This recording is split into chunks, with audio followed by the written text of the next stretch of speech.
Long ago, dragons roamed the world free. In the time before time, they worshipped the dragon and the great goddess Eliatrope, father or mother of all life in the universe.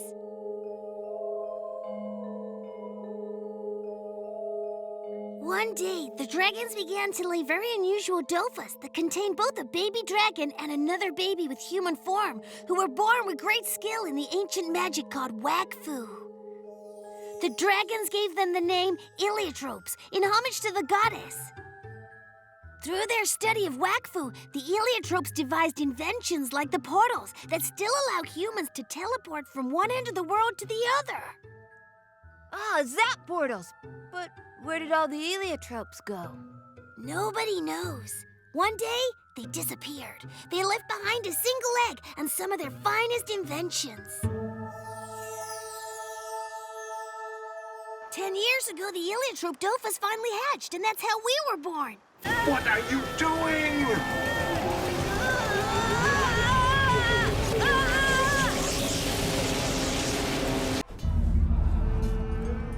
The final battle had just begun. Driven mad by the use of the Eliacube, Nox the Zeller was now pointing the hands of his terrible clock towards the last great source of Wakfu in the world of 12, the Sedita Kingdom and its Tree of Life. There was just one more obstacle between him and victory. One last line of defense, the Brotherhood of the Tofu. Hugo, Adamai, Rule, Amalia, Evangeline, and Persidal, the red-headed warrior. A handful of fighters faced with the most monstrous of adversaries.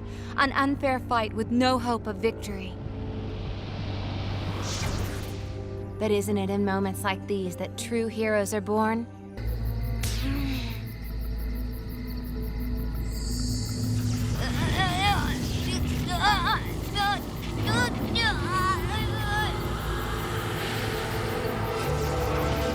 This isn't our world? No, Yuko. In fact, the Eliatropes were born very far away from here. Far, far, far away. Up there, beyond the sky. There are other Earths, other stars. And there's an infinite number of them, just like grains of sand in the desert. We gave a name to all that, the Cosmos. Where does the Cosmos begin? Does it have an end? No one knows. It is yet to be discovered. As for our world, Hugo. If only you could remember the auroras colored like dofas, the scent of the flowery oceans, and the song of the dragons. Our little Hugo comes from another world. I knew there he was special, but that goes far beyond what I had imagined. I understand. Yeah, and I'm a yop. We lived in harmony with the dragons. This harmony was such that our races became united at birth. Our people were ruled by the Council of Six, the first 6 who arrived in the world, but I should really say the 12. Qilby and his dragon brother Grugalorogran were the cleverest of us. Together, they created the Eliacube. Mina and Ferris had the gift of wisdom, and they solved all the quarrels that came between their brothers. Glip and Balthazar were passionate about teaching, and they passed on knowledge and skills to our children. Goddess, it was so wonderful to watch Nora and Ephraim playing in the fields of flowers without a care in the world. And you, Hugo and Adamai, the 2 adventurers, always looking out for thrills, defenders and protectors of our people. How proud my sister Shinonomi and I were to be king and queen of such a brilliant people. A king? Qilby was a king. But one day, another civilization attacked us. They coveted our magical science. They were called the Mechasms. No negotiation was possible. Their only goal was destruction. Our world was threatened with extinction. We were fighting for our survival.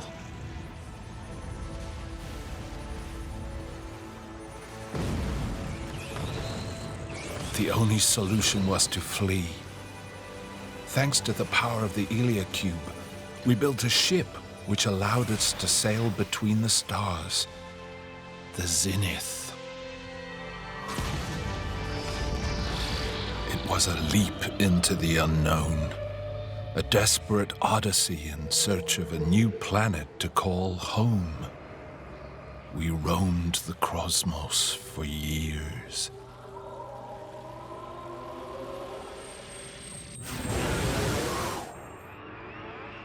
From empty planets, we took the Wakfu necessary to feed the Eliatrope and power the ship, leaping from world to world, ever further away. And that's how we ended up finding this Earth. It was overflowing with life. Wakfu was bursting from every corner. In only a few years, our people were able to rebuild.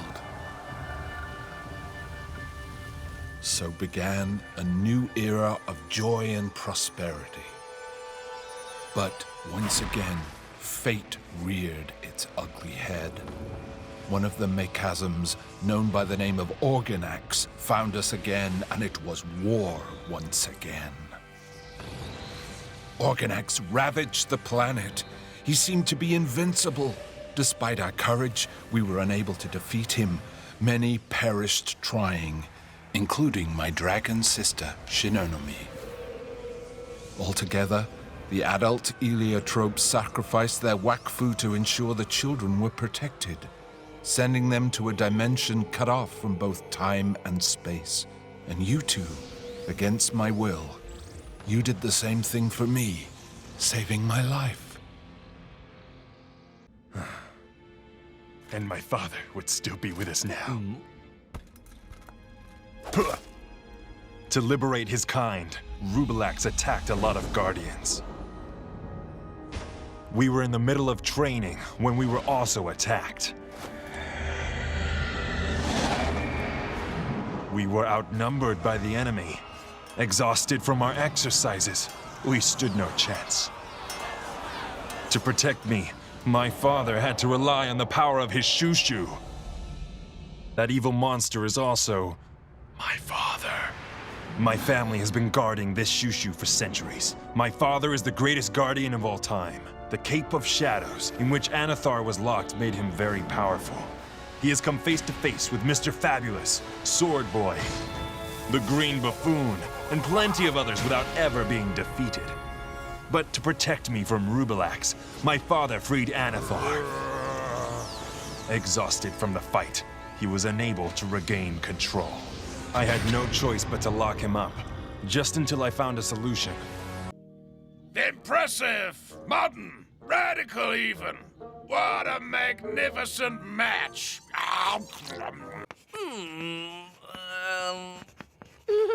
Now, let's imagine a troll's coming at me. Once at full speed, he'll struggle to change direction, since there's too much information to handle at the same time. So, if you create a diversion by drawing his attention from the other side, he hesitates, and that's when we apply the strategy, dive in headfirst and bash away.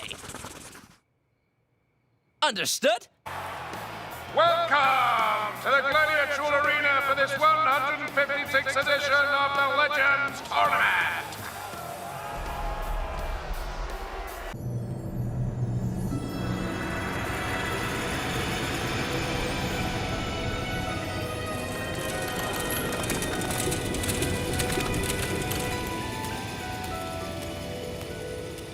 I recognize these drawings. Huh? It's the story of our family, of our people. Ferris remembers you, Qilby. Qilby the traitor. I also remember you, Ferris the Powerful. You started the war against the Mechasms. Millions of Eliatropes vanished because of you. Traitor! It's time to end this! No, not that! Hugo! I am the prince and heir to New Sufokia, the sea and ocean nation. New Sophoclia, but that region vanished centuries ago. That's what the world has thought for a long time, and I know what is said about my people. But you will have the privilege of announcing our return to the rest of the world. The nation of Sophoclia, as you know it from your books, has indeed vanished in a terrible tsunami.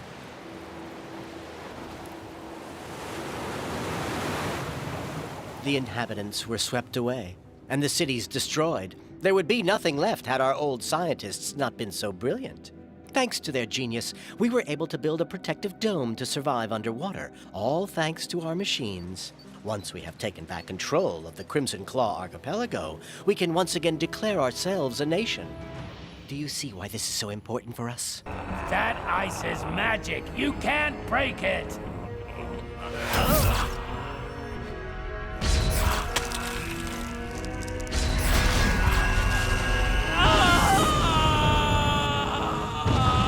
I even made some charms which impressed everyone just by rubbing my hands together. Have you been remembering things recently? I've had some strange dreams. About people I didn't know. It's as if they were someone else's memories.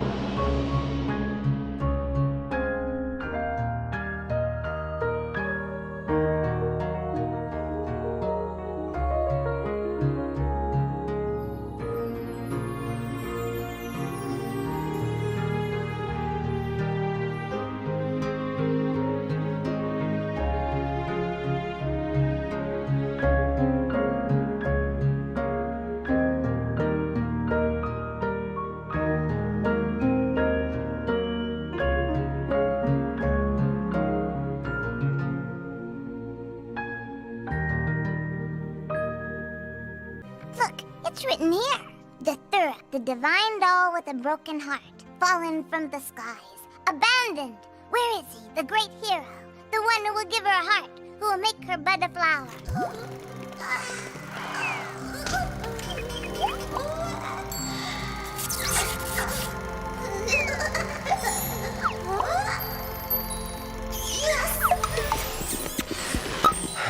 Mom and I met in the middle of a battle, you know? It doesn't get much more romantic than that. And adventure after adventure, the villains we took on only got more and more powerful. Nox, the mad Zellower. Rushu, the mad demon. And Qilby, the mad Eliatrope. Ogrest. The mad ogre? Yeah, how'd you guess? That was the biggest one. Hugo helped take him down. Lily, I'll be honest with you. I hate violence, especially when it's against animals.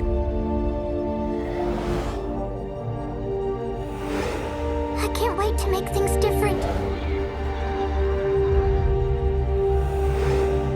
I can't wait to wake up my friends! Did you know that this vast desert wasn't like this not that long ago? Rather, it was a city, one that was amazingly beautiful. But one day, a monster arrived. Horrible, violent, indestructible, ravaged by despair and hatred. Months later, the city was completely destroyed. The entire city, dead. Then his thirst for blood and massacre slacked, and he returned to sanity. I am not a nice Eop. My father transferred a curse to me, and I'm here to remind myself of it every day.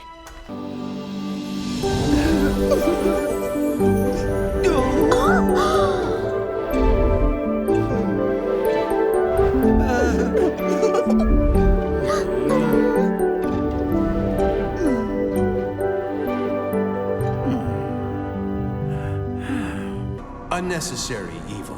Just like you gave the Eliacube to Noxamillion, the clockmaker.